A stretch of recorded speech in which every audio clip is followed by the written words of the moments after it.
Bonsoir Christelle. Bonsoir. Les filles, j'ai la chance ce soir d'être avec Christelle, qui est notre psy secret de fille. Christelle, nous avons Anne qui a 23 ans. Oui. Anne, elle a une relation amoureuse avec un homme de son âge. Oui. Et en fait, cet homme, ce garçon, veut vivre avec elle. D'accord. Et elle se sent pas complètement prête, elle sait pas, ils sont trop jeunes, est-ce qu'elle doit le faire, est-ce qu'elle doit pas le faire? 23 ans. Est-ce qu'il y a un âge pour vivre avec l'homme de sa vie? Alors, Du moment. Oui, du moment. Parce qu'on sait jamais si c'est l'homme de sa vie définitif. C'est ça. Je pense qu'effectivement, non, il n'y a pas d'âge. Franchement, il n'y a pas pas d'âge. se mettre de barrière. Il faut être prêt. Il faut être prêt, que ça soit à 18 ans, que ce soit, on va pas dire plus jeune, parce que voilà, il y a quand même un âge minimum. C'est ça, hein, on va pas... Voilà, mais en tout cas, qu'on ait 18 ans ou qu'on ait 60 ans, on peut se sentir prêt ou pas prêt à partager sa vie avec quelqu'un. Ça veut dire tout chambouler d'un seul coup. C'est de nouveaux repères à avoir. Après, pour Anne, je sais pas, est-ce qu'elle vit encore chez ses parents? C'est possible à 23 ans, surtout si elle est étudiante.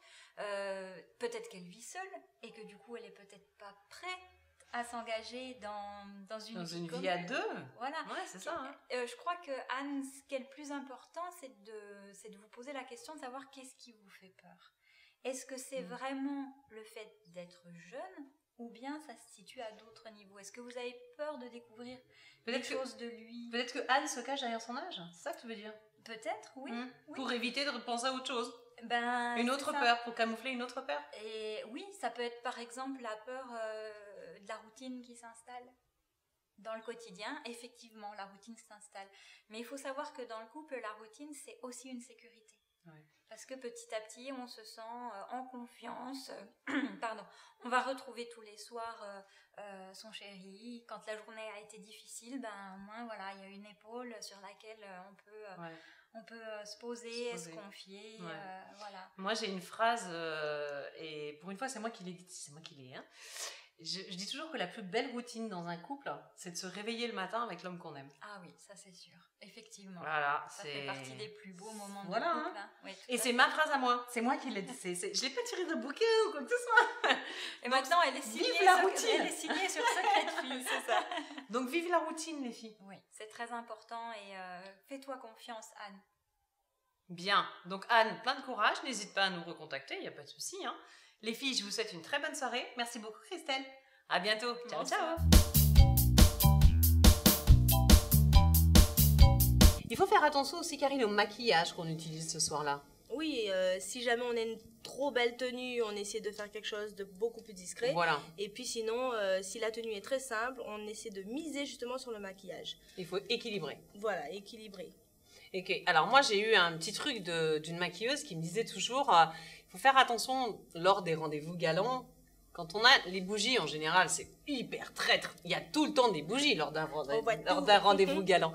Et en fait, les filles, les bougies, si la lumière de la bougie est sous le visage, ça va cerner davantage. Donc du coup, il faut faire attention.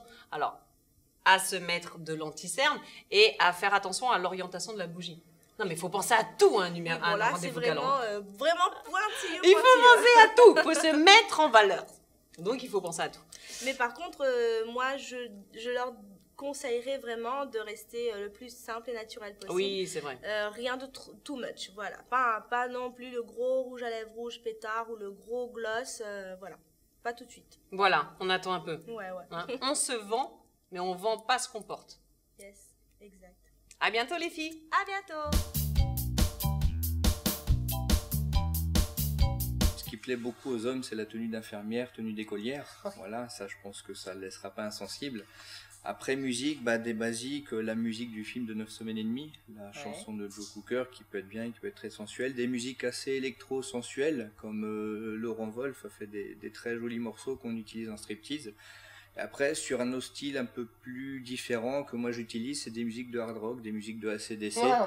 Parce qu'il y a des coups de guitare un peu agressifs et des ralentissements, donc la mélodie qui devient plus lente, plus sensuelle, et on peut faire des jolis striptease sur du hard. J'utilise principalement AC/DC, Motorhead. Ça m'est arrivé de faire des striptease que sur ces musiques-là, sur Prince aussi, en fin de spectacle, musique rock mais quand même qui ralentit.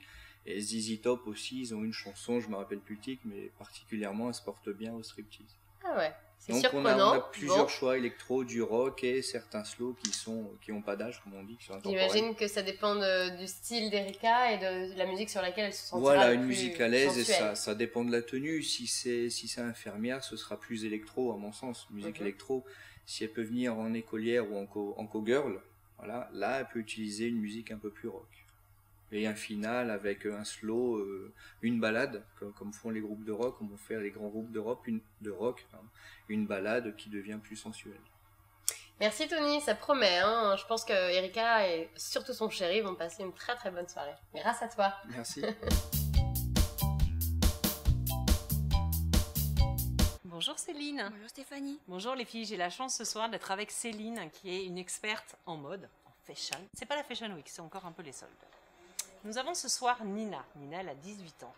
Et Nina, elle te pose la question, à savoir si il y a des tenues privilégiées pour aller en boîte de nuit, en discothèque, mais sans pour autant tomber dans le vulgaire, en étant sexy, glamour, mais pas tomber dans le vulgaire. Qu'est-ce qu'on peut conseiller à Nina? Alors, surtout, ne pas donner l'impression d'avoir peu de tissu sur soi. Ah, c'est bien ça, ne pas donner l'impression d'avoir peu de tissu, c'est-à-dire ne pas mettre de mini-jupe et pas mettre Alors, de... si on dévoile les jambes, on met un haut où on ne dévoile pas le décolleté. Enfin, pas trop décolleté. Il faut équilibrer. Voilà. Si c'est décolleté, on privilégie plutôt un pantalon. D'accord. Et la petite astuce aussi, c'est de dévoiler surtout le corps, le dos. Le dos. Voilà. Oui, le dos est très sexy, mais... Enfin, il n'y a rien à Très voir sexy, entre mais guillemets. pas du tout vulgaire. Voilà, tout à fait. Oui, c'est vrai, tu as raison. Ah, ça, c'est un super conseil de pro, ça, c'est vrai. Le dos, C'est ça vrai. peut être même de la dentelle. Oui, c'est vrai, c'est toujours voilà. très féminin le dos décolleté. Oui, C'est oui. vrai. Bon, après, vous vous assurez de ne pas avoir un bouton blanc qui traîne par là, bien évidemment. Que penses-tu, en tant qu'experte de la mode, des robes gainantes, Céline? Alors, les robes gainantes. Alors, quand on dit... Alors, quelle est la définition d'une robe gainante, déjà, pour les filles qui, comme moi, ne mettent pas de robe gainante? alors, c'est une matière en spandex Ok. qui est censée justement aplatir tous les bourrelets. Ah, censé, d'accord. Voilà. Parce que moi, quand je les mets, ils ressortent. Hein. Y a pas de souci. Hein. Moi, j'ai Bah, jamais trouvé de robe gainante qui m'amincit, en fait. C'est quelque chose qui est très près du corps. Très petit du corps. C'est ça. Et pareil, dans les robes gainantes, il y a comme elles sont très près du corps, si on a une forte poitrine, il faut éviter les coupes très décolletées. D'accord. Pour éviter de passer toute la soirée à se surveiller, voir que rien ne dépasse. Ouais, ou pas. Voilà. Il y en a, ils surveillent pas. Ensuite, il y a aussi les bustiers. D'accord. Les bustiers, donc comme ça Toujours aplatit- même matière? c'est toujours la même matière. D'accord. Ça va plutôt aux femmes qui ont de la poitrine. Mhm. Parce que si on n'en a pas, vu que ça gaine déjà, Ça va aplatir. ça rend Ouais, tout ça plat. fait pas joli. Ouais. Oui. D'accord. Et aussi prendre à sa taille. Même si c'est gainant, il Faut pas prendre une taille en dessous. Non. D'accord, très bien. Donc, trichez pas. Pas comme les jeans, où Parce- il est conseillé de prendre toujours une taille en dessous. Oui, parce que Ça c'est se en, détend. c'est en coton et c'est en élastane, donc ça, Oui, ça va se détendre un ça, petit ça peu. se détend. D'accord, ok. D'accord. Et les robes gainantes sont assez chères. Donc pour éviter de trop les abîmer, il faut les prendre à sa taille. Pour pas que la fermeture éclaire, elle éclate pendant qu'on danse et voilà. C'est ça.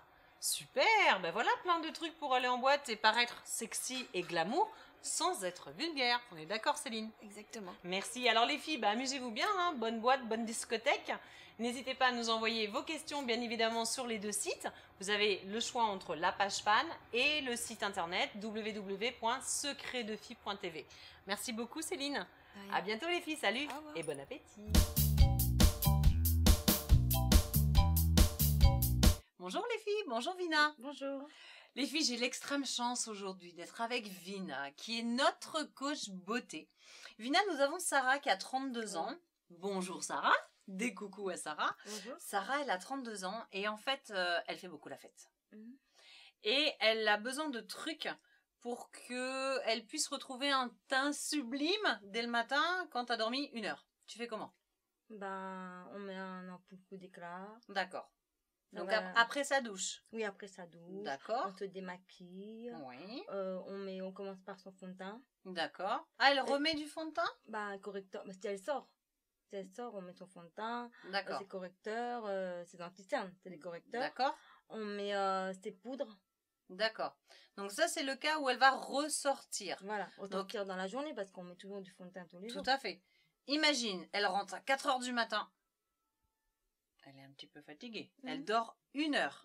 Comment est-ce qu'elle peut raviver le teint pour justement faire comme si elle avait passé une nuit entière à dormir? Oh ben là, moi je conseille l'ampoule coup d'éclat. D'accord. Ok. Une ampoule coup d'éclat sur l'ensemble du visage. Ouais. Oui. Et ensuite, tu as d'autres trucs à donner à Sarah? Qu'est-ce qu'on peut... Pour moi, je mets une cuillère glacée sur les yeux. Ah, voilà un petit truc à noter les filles. Ouais. Qu'est-ce que tu dis, hein? Une cuillère glacée. Une cuillère Qu'on a mis au glacée. congélateur avant. D'accord. Sur les paupières. Sur les paupières? Ouais. Pour dégonfler les paupières? Ouais. D'accord. C'est bien ça. D'accord. T'as d'autres trucs à nous donner? Oh, j'ai plein de trucs, ça me vient. On peut prendre des sachets de thé aussi. Oui, les sachets de thé qu'on met dans le bac à légumes, c'est ça? Oui, c'est ça. Ah oui, ça c'est... Ça, c'est bien aussi. Donc la cuillère fraîche, glacée sur les paupières. On a des masques aussi qu'on peut mettre sur les yeux. Oui, tout à fait. Ouais, c'est vrai, c'est une bonne idée ça. On le met au congélateur avant. D'accord. Et après, on le pose sur les yeux. On s'endort. D'accord. C'est reposant.